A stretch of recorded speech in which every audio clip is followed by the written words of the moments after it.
Oke, assalamualaikum warahmatullahi wabarakatuh. Alhamdulillahirabbil alamin wa bihi nasta'inu ala umurid waddin wassalatu wassalamu ala Rasulillah wa ala alihi washabihi ajmain. Amma ba'du. Qala Allah Ta'ala fil Qur'anil Karim. A'udzu billahi minasyaitonir rajim. Bismillahirrahmanirrahim. Ya ayyuhalladzina amanu taqullaha haqqa tuqatih wa la tamutunna illa wa antum muslimun. Amma ba'du. Puji dan syukur atas kehadirat Allah Subhanahu wa taala yang telah memberikan karunia-Nya sehingga kita masih bisa berada di bumi Allah ini dalam keadaan sehat walafiat. Salawat dan salam semoga tercurah kepada Nabi kita Muhammad SAW yang telah membawa Islam dari zaman jahiliyah menuju zaman Islamnya. Baik, di sini saya akan mempresentasikan tafsir dalam lintas sejarah mata kuliah Ulumul Al-Quran. Apa saja yang akan kita bahas dari presentasi ini? Yang pertama ada pengertian tafsir. Secara etimologi atau secara bahasa, tafsir berarti penjelasan, pengungkapan, dan menjabarkan kata yang samar. Adapun secara terminologi atau secara istilah, tafsir adalah menjelaskan terhadap kalam Allah atau menjelaskan lafaz-lafaz Al-Quran dan pemahamannya. Jadi tafsir itu berarti penjelasan ya. Yang kedua ada sejarah perkembangan tafsir di dunia Islam. Yang pertama ada tafsir pada masa Rasulullah SAW dan sahabat. Pada saat Al-Quran diturunkan, Rasulullah SAW berfungsi sebagai mubayyin, memberi penjelasan, menjelaskan kepada sahabat-sahabatnya tentang arti dan kandungan Al-Quran, khususnya menyangkut ayat-ayat yang tidak dipahami atau samar artinya. Keadaan ini berlangsung sampai dengan wafatnya Rasulullah SAW. Walaupun harus diakui bahwa penjelasan tersebut tidak semua kita ketahui akibat tidak sampainya riwayat-riwayat tentangnya atau karena memang Rasulullah SAW sendiri tidak menjelaskan semua kandungan Al-Quran. Kalau pada masa Rasulullah SAW, para sahabat menanyakan persoalan-persoalan yang tidak jelas kepada beliau. Maka setelah wafatnya mereka terpaksa melakukan ijtihad. Khususnya mereka yang mempunyai kemampuan semacam Ali bin Abi Thalib, Ibnu Abbas, Ubay bin Ka'ab, dan Ibnu Mas'ud. Yang kedua ada tafsir pada masa tabi'in. Masa setelah sahabat disebut juga masa tabi'in. Ada beberapa tempat yang oleh tabi'in dijadikan sebagai pusat perkembangan ilmu tafsir. Para tokoh tabi'in mendapatkan kaul-kaul sahabat di 3 tempat, yaitu Mekah, Madinah, dan Irak. Ibnu Taimiyah mengatakan, orang-orang yang paling mengerti tentang tafsir adalah orang-orang Mekah, karena mereka adalah murid dari Ibnu Abbas radhiyallahu an, seperti Mujahid, Atha bin Awiriyah, Ikrimah, Jubair, Taus, dan lain-lain. Begitu juga di Kufah, ada murid Ibnu Mas'ud, sedangkan ulama Madinah di bidang tafsir yaitu Ibnu Zaid Ibnu Aslam. Kemudian ada tafsir pada masa Tadwin.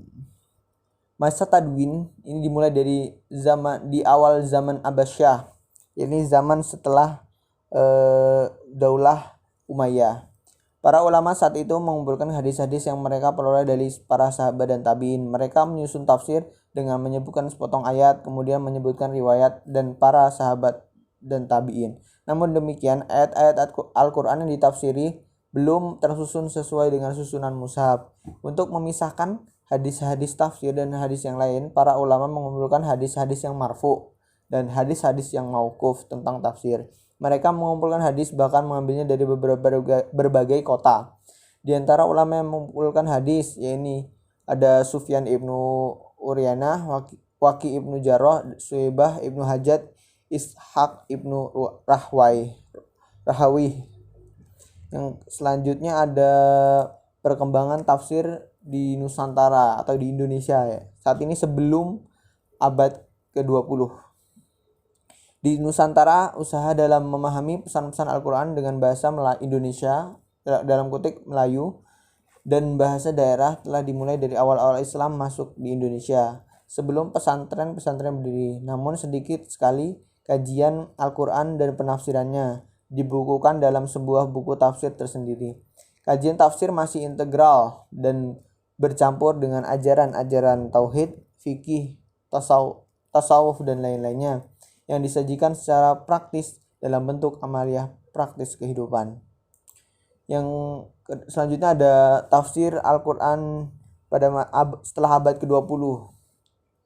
Feder Sipel atau pengamat dari sejarah Indonesia merupakan salah satu orang yang meneliti Al-Quran dan tafsirnya di Indonesia dengan memulai kajiannya hanya dari Mahmud Yunus sampai Muhammad Quraisy Shihab tanpa memberikan penjelasan yang realistis mengapa ia menuliskan tafsir Indonesia sejak awal munculnya atau sebelum era Mahmud Yunus. Meskipun judul asli penelitian ini adalah Popular Indonesian Literature on Al-Quran.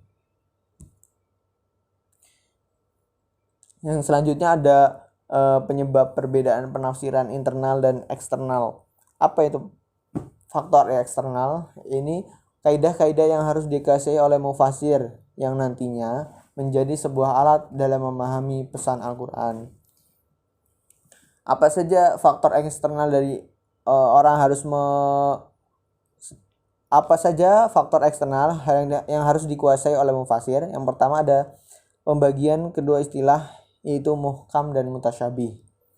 Yang kedua ada seperangkat konsep makna mantuk dan makna mafhum serta makna am dan makna khas. Apa itu makna am? Yaitu makna yang secara umum, dan makna khas adalah makna yang secara khusus. Ketiga ada asbabun nuzul. Asbabun nuzul yaitu sebab-sebab diturunkannya Al-Quran. Apa saja itu penyebab Al-Quran, ayat Al-Quran tersebut turun. Yang keempat adalah qiraat atau jenis bacaan. Selanjutnya ada faktor internal. Faktor internal yang dimaksud adalah faktor yang terdapat dalam teks, apakah terkait dengan kaidah kebahasan maupun dengan karakter teks secara umum. Terkait dengan faktor kaidah kebahasan, maka sebuah teks dimungkinkan beberapa arti, sehingga karena itulah akan memungkinkan munculnya perbedaan penafsiran. Oke, mungkin itu saja yang bisa saya presentasikan. Kurang lebihnya mohon maaf. Wassalamualaikum warahmatullahi wabarakatuh.